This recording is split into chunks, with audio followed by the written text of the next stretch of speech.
The only difference between millionaires and everybody else is how they make major money decisions. They buy houses differently, they buy cars differently, and they think about debt differently. And today I'm going to show you exactly how they think about all of those decisions. As someone that went from $100,000 in debt to becoming a millionaire in their 30s. Let's start with the big one, and that's how they buy a house. So the average house today costs $440,000. And most people will put 5% down on this house. And then they would just base the home that they can buy on what they qualify for from the lender. And to qualify, that just means that your monthly payment is 1/3 of your monthly salary. So assuming that you put 5% down and then you get an interest rate of 6%. Well, your payment in this scenario is going to be $2,900 a month. And that's including your taxes and insurance. So most people would buy this home if they make 3 times that amount, which means that they would buy this if they make $8,700 a month or $104,000 a year. Now, quiet millionaires do not buy homes based on what they qualify for. They also don't put 5% down. Typically, they actually would put 20% down. And the good news about that is that the same home would actually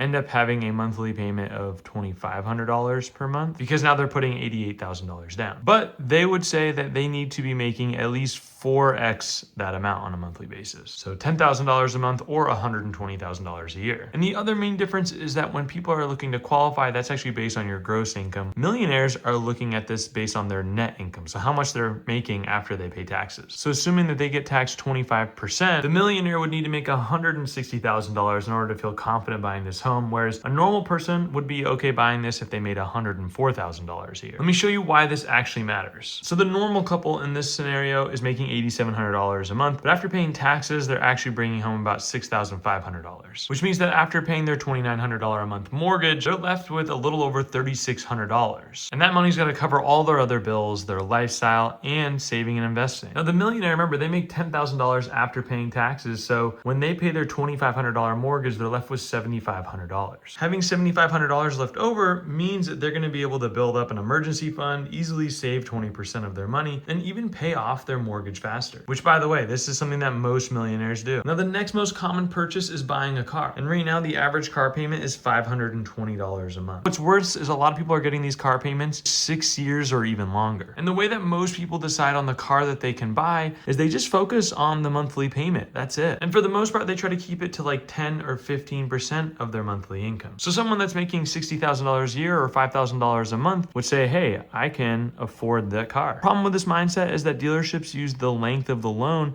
to increase the car that they're selling you. So if this car costs $40,000 and you make $60,000 a year, they'll just move this up to a 7-year loan to get it to this $500 a month payment, which you think you can afford. Instead, millionaires will do one of two things. If they're already a millionaire, they'll just pay cash for this car. And really what they'll focus on is total cost of ownership. Imagine you have a BMW and a Toyota and they both cost $35,000. We all know that a BMW is going to cost a lot more over the course of 5 years due to maintenance, repairs, insurance, etc. But here's the thing, most millionaires do not start off as millionaires. And so here's the second thing that they might do. If they don't have cash, they will follow what's called a 23-8 framework. And all that represents is you would put 20% down, you don't get a loan longer than 3 years, and that monthly payment isn't more than 8% of your income. So if they make $5,000 a month, then the payment cannot be more than $400 a month to be able to keep under that 8% mark. And because they need to keep the loan under 3 years, that means they wouldn't be able to borrow more than $13,000. And so the car they would get would probably be about $16,000 because if they put 20% down, that's like $3,000 on top of that $13,000 loan. Now, for what it's worth, this would be the top amount that they would spend. Most millionaires would still try to find something cheaper, get the smallest loan possible, and even try to pay off that loan early. Because the reality is a $520 a month car payment from ages 22 to 62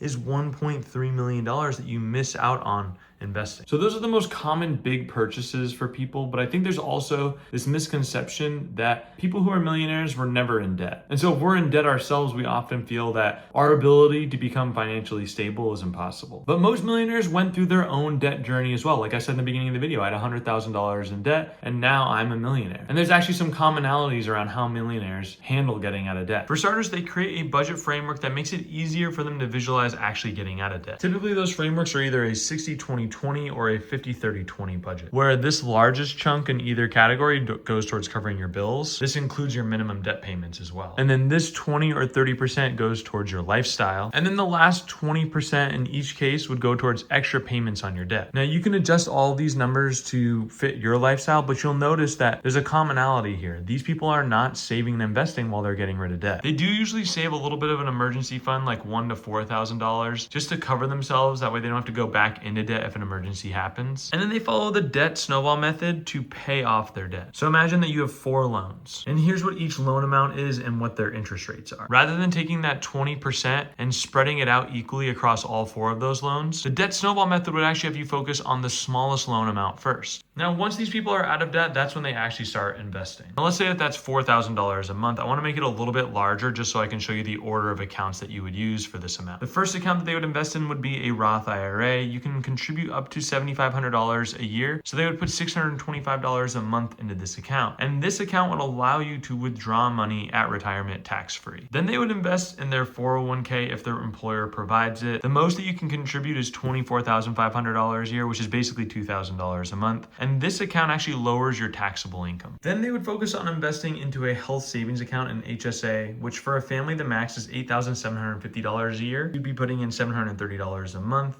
And in total, if you did all of these investments, that would come out to $3,355 per month. And the reason why you'd want to use an HSA is not only because it lowers your taxable income today, but the average retiree spends $172,000 on healthcare. And so if you use this account during retirement to cover that healthcare, it means that you can also withdraw it tax-free. So you basically get a triple tax advantage account using this HSA. And typically, if there's anything left over after this is the money that millionaires use to invest in real estate or just put into a taxable brokerage account. But you might be wondering, well, what are the actual investments that they're putting their money into? These people basically put all their money into ETFs and index funds. And maybe they'd put 10% into stocks, but most of them aren't going to play around with it.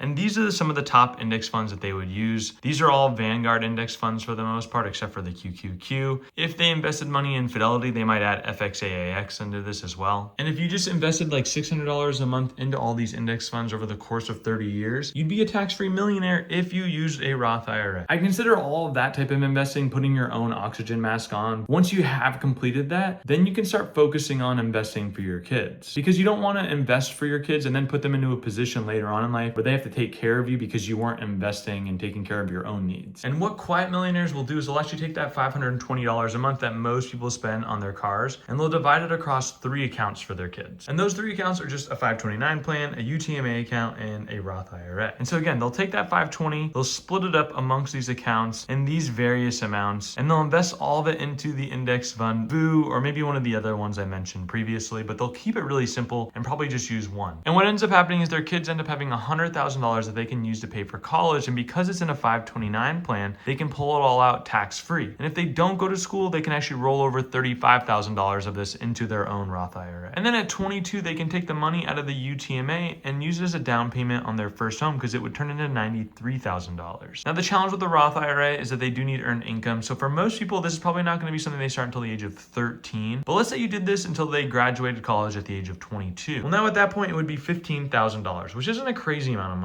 but they can let that sit, and it ends up turning into about $300,000 when they retire at 65. And all these numbers I mentioned, they factor inflation, so these would reflect the same buying power of today. This is the middle class millionaire blueprint in my opinion. I know I flew through this, but if it was helpful, I included a link to my free personal finance course, my free budgeting app, as well as my weekly newsletter where I try to help out as many people as possible to become financially stable. Together, all 3 of those resources should help you become a middle class millionaire.